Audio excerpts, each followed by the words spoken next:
Anybody in here want to disagree with me that Israel is our ally? They are. They're our ally. I don't see anybody disagreeing. Anybody in here want to say that Gaza is our ally? I even see heads shaking no. Let the record state, nobody in here is saying that Gaza is our ally. I'll even wait another moment to see if anybody wants to say yes. There's no yes. It makes absolutely no sense, as my colleague was just pointing out, that we support our non-ally who is at war with our ally. In any sense, in any world, does that make sense? It doesn't. So I want to talk about 4 amendments here, all related to this. Number 1, number 22, number 23, number 24, and number 62. So number 22, UNRWA elimination.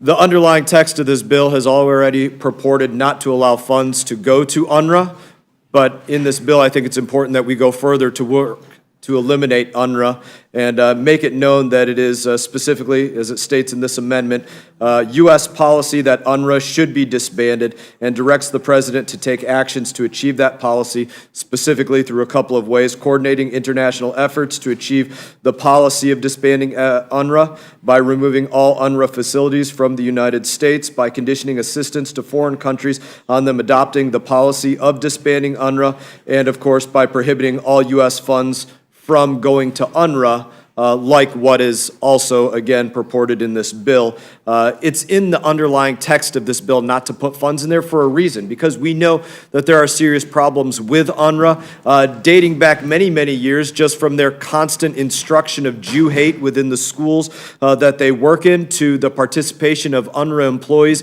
in the October 7 attacks. And again, to go back to that point, that nobody in here will say that Gaza is our ally, let's make the point that UNRWA is essentially 30,000 Palestinians that work for that. So if we're giving funds to UNRWA, giving any resources to UNRWA, we're essentially paying the salary of our non-ally, who again is at war with our ally. So that's my amendment number 22. I seek support in that. Number 23, no funds for supporting a Palestinian state.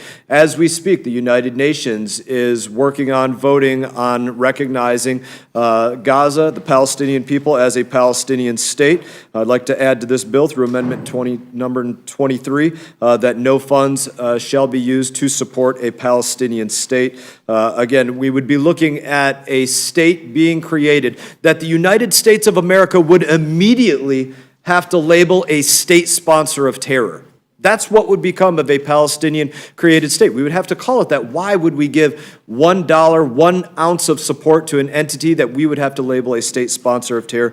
I think, again, it's very sensical that we work to ensure that that doesn't happen.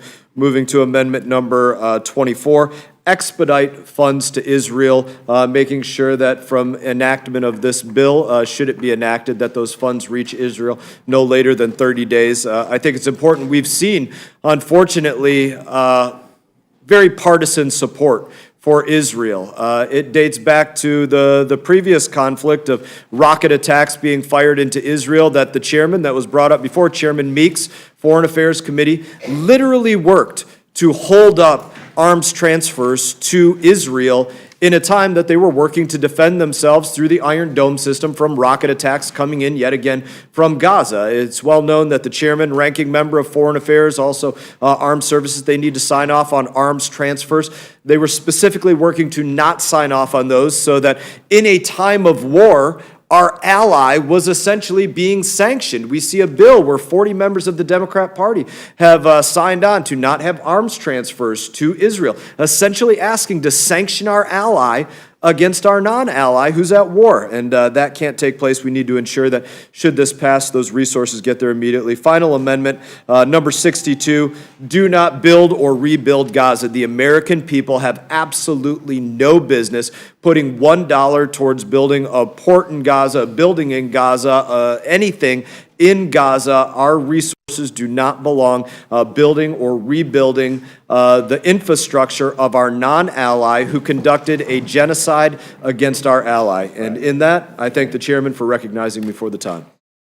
Hey everyone, thank you for watching this video. If you enjoyed the video, please click like and subscribe. I will be back on YouTube with more exclusive content, so stay tuned.